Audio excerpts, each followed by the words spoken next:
Hi, I'm Gareth Green, and in this video we're going to be listening to and looking at the first note of the Romantic period. Well, that's quite a claim to make, isn't it? As I'm sure most people watching this video know, the history of music is divided into different periods. So the Baroque period starts in 1600 and moves on to 1750. Then we have the classical period from 1750 till 1810 into 1820, somewhere there. Then we have the Romantic period from there up to about 1900. And then we have the modern period beyond all that. But of course, these dates are very loose, aren't they? It wasn't that composers woke up on the 1st of January 1600 and said, hey, let's be Baroque from now on. It didn't really work like that. It's a bit more evolutionary, isn't it? Things start to change and then people look back and think, well, you know, we can kind of just pin it down to that date when something significant happened. So in 1600, well, music was beginning to replace modes with major and minor keys. And that was such a significant development that it felt like the start of something new. And it coincided with really the advent of opera and all sorts of other things as well. So 1600 became a kind of useful marker point. Of course, some people in the early 1600s carried on writing music in the earlier style.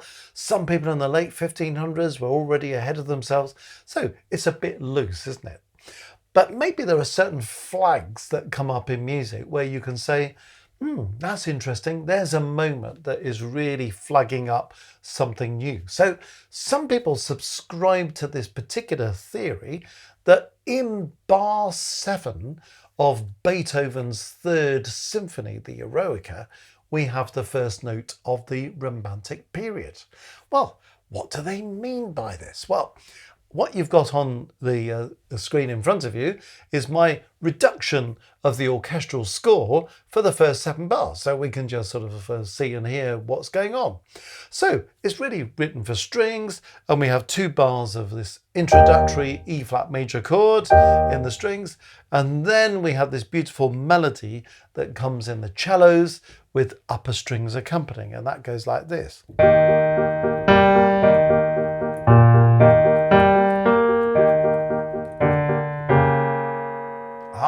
Now this note that I'm now playing in the cellos in my left hand, some people say is the first note of the Romantic period. Well, it's certainly an interesting note, isn't it? Because this note is C sharp. And the key of this piece is E flat major. Now, since when was there a C sharp in the key of E flat major? C is supposed to be natural. So that's a very strange note, isn't it? And as you hear that, it has quite a sort of shocking impact. In a way, maybe slightly less shocking for our contemporary ears, because we've heard an awful lot since this symphony was written. But maybe to the audience who first heard this, they must have been utterly kind of perplexed by that C sharp, wondering what on earth is that doing in the first theme of this symphony that's supposed to be in E flat major. And what's interesting is Beethoven starts off very clearly in E flat major. If you go back to the first introductory bars, he says, here's chord 1 in E flat major. And here it is again, just so you've got it. Then he moves on to his main tune, and the left hand spells out a chord of E flat major. Well, E flat major, E flat, G, B flat. Well, what have we got? E flat, G, E flat, B flat, E flat, G, B flat, E flat. All those notes belong to the tonic chord of E flat major. So all the way up to this point, all we've heard is the tonic chord of E flat major. So the harmony's going nowhere. It's just kind of emphasizing this is the tonic chord, chord 1 in E flat major. And the upper strings are just helping that because they're also playing the notes that belong to the tonic chord. You've got E flat in the cellos down here, and then you've got a G up here and a B flat there, just differently spaced. So we've just got the harmony going, whichever way you look at it, spelling out chord 1 in E flat major. And Beethoven couldn't have done that in a clearer way if he tried. And I think his reason for doing that was so that when this C sharp comes in bar 7, it's kind of like, whoa, what was that? Is the impact he's trying to create. So what does he do? We have all of this tonic chord in E flat major. Then he has this passing note. So you have E flat, D is a passing note, and that takes us on to this C sharp, where we're really sort of struggling to work out why that is in our theme in E flat major. So it comes as more of a shock having had continuous E flat major tonic chord. Well, what could this mean? Well, the listener might actually hear this C sharp as a D flat. Well, in a way, you know, that would be more reasonable, wouldn't it? Because E flat, D natural, D flat with this G and B flat, because then that would feel like a dominant 7th in A flat major. He could have gone from there to this chord, which is an A flat major chord. And then you're thinking, well, E flat major's got 3 flats, A flat major's got 4 flats, so that's only 1 key away, so that could be reasonable. It could even be a secondary dominant in A flat major, where you go 5, 7 to 1 in A flat major, but the chord of A flat major is a chord in E flat major, it's chord 4, and then you carry on in E flat major again. So it could be that. Had that note been a D flat, that would have been perfectly possible. And of course, Beethoven's probably playing with the listener's ear, because the audience, they're not looking at a score, are they? They don't know if it's a C sharp or a D flat. The cellist playing it knows it's a C sharp, but the audience doesn't know. So they may even have been lulled into a false sense of security by hearing D flat and then thinking, yeah, I know where this is going to go. But Beethoven didn't write D flat, he wrote C sharp. And if it's C sharp, it's kind of, well, what is this chord? C sharp, B flat, G. And he's kind of left this chord a bit open, so you could think of it as a dominant 7th in A flat major. But what would be the implication of, instead of having E flat in the chord, which you notice he's purposely missed out, he put E natural in the chord? That would be more dramatic, wouldn't it? And what would that be? C sharp, E natural, G, B flat. It would be a diminished 7th chord. But actually, it would be a diminished 7th chord in the key of D. Well, if we're in the key of E flat major, why would you want a diminished 7th chord in the key of D?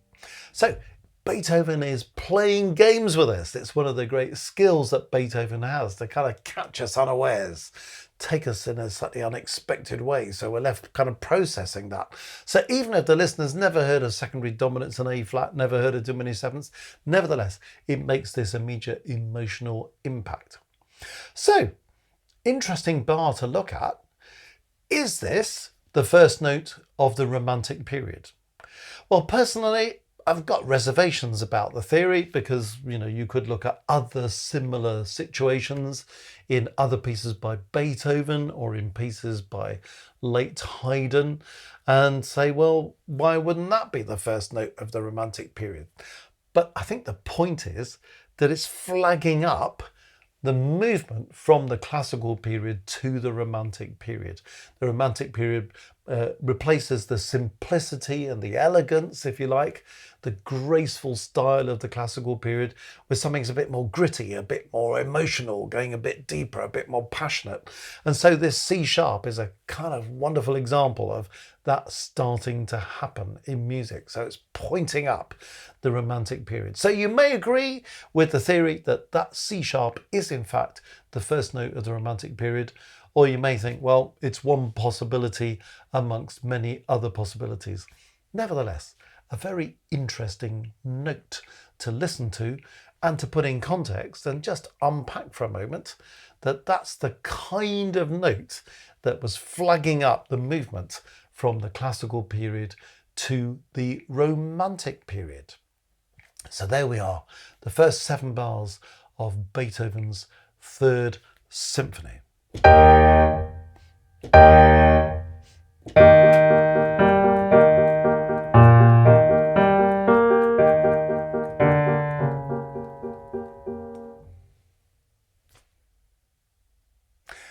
If you've enjoyed this video, let me take you to the Music Matters website, www.mmcourses.co.uk. When you get there to the homepage, click on Courses, and then you might be interested to scroll down until you come to a course entitled Composing in Sonata Form. Sonata form was absolutely essential to classical period and romantic period music, and it's still alive and kicking now. So if you're a composer thinking, well, I've got some ideas, but I have trouble developing them into longer structures, this is the course for you. Whether you want to write in sonata form or you don't, it will help you to develop ideas and extend into longer structures. So it's a very useful course for composers. If you're playing music from the classical period and the romantic period, you're bound to be playing movements in sonata form. Do you know how sonata form works, what it is? This course will tell you, and it will give you lots of examples of music from those periods, as well as going on to explain how you can write your own piece in sonata form. So have a look at that. Have a look at everything else that's there. Loads of resources to help you in lots of different musical ways. www.mmcourses.co.uk.